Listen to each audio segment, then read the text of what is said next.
Hi guys. So today I want to talk about a question that I see a lot, and it's more a statement than a question, but it's I can't cope, right?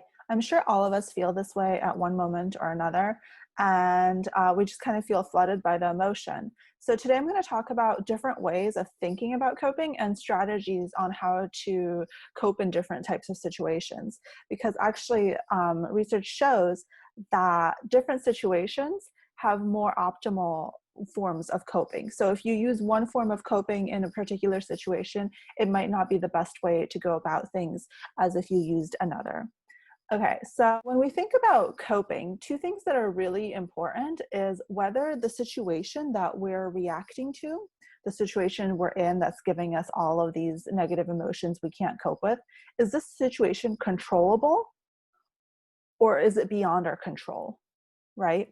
So for example, if we did really poorly in a work presentation, like we had a big presentation to a boss and we just like tanked it, right? That actually is mostly within our control. Perhaps we didn't prepare for it. Perhaps we didn't practice it enough. Perhaps we went out the night before, whatever. A lot of those things you can get better at, and you can take classes for public speaking, etc. Right? So most of that is controllable. That is going to be our example of a controllable situation, doing poorly in a work presentation. Second example is a situation that is beyond our control. So for example, getting dumped, right? So we can't unfortunately control other people, right? So if somebody dumps us, that was their decision. You can try, but you can't really change that person's mind. That is within their control, right? So that's going to be our example of an uncontrollable situation, okay? So what happens is we have two forms of coping that we know are effective in research. One is called problem-focused coping, and one is called emotion-focused coping, right? So problem-focused coping is if we go at the situation in a really logical way. Like we're like, okay, I did so bad in this presentation. I am going to prepare more next time. I'm going to talk to my colleagues, get feedback. I'm going to take a quick course on public speaking. I am going to sleep the night before, and doing those four things will lead to a better outcome. All of those things we can control, and it sounds like that might be a great plan. It would probably work really well.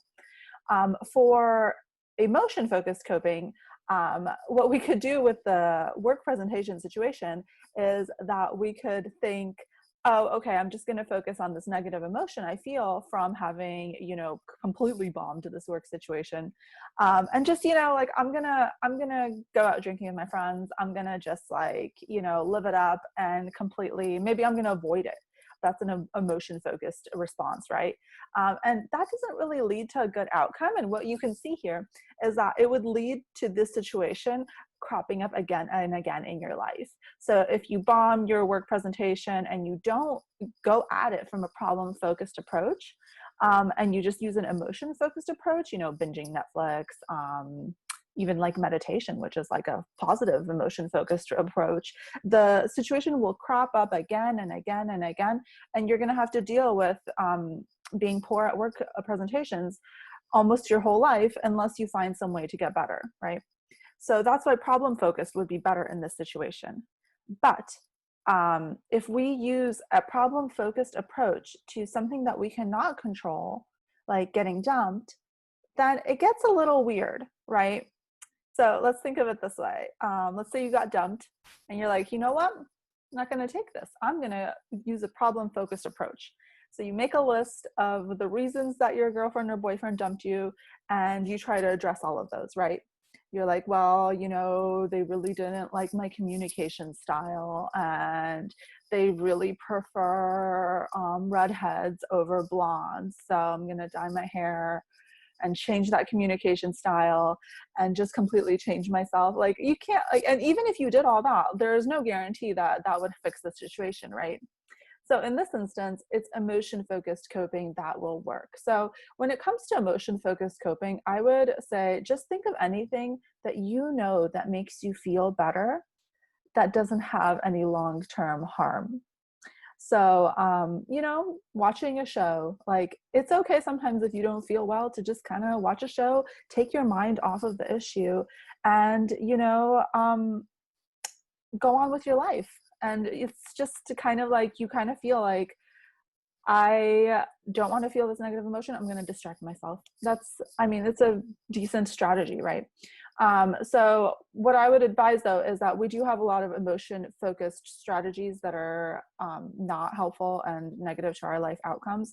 So drinking, eating, risky behavior, things like that. I would not advise that because that's actually going to result in more problems in the long term, as I'm sure most of you can understand.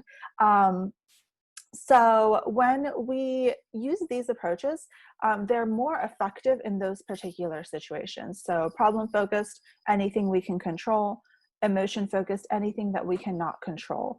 Another few examples of emotion focused strategies could be, you know, talking to your friends. Reframing is a great one. So we know that thoughts and emotions are highly interchangeable and correlated. So if you are thinking, you know, certain thoughts like, um, my significant other broke up with me, I'm never going to find anyone again, those types of thoughts are going to lead to certain types of emotions, right? They're going to make you feel bad, alone, unworthy. So if you want to kind of reframe it, think like, you know, most people get broken up with eventually. Everyone kind of goes through this. I will, you know, find someone potentially that's a better mate for me, things like that. And those can kind of lead to more positive emotions as you're thinking those thoughts. So I would advise, make sure to watch your thoughts. Be careful of what you're thinking, but don't be too hard on yourself if you're not perfect. And just think of the things that make you feel good when you're kind of in that situation where you cannot kind of control the outcomes.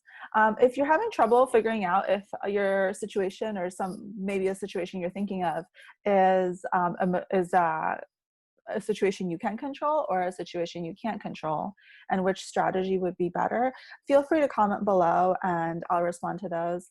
And if you like these videos, please subscribe.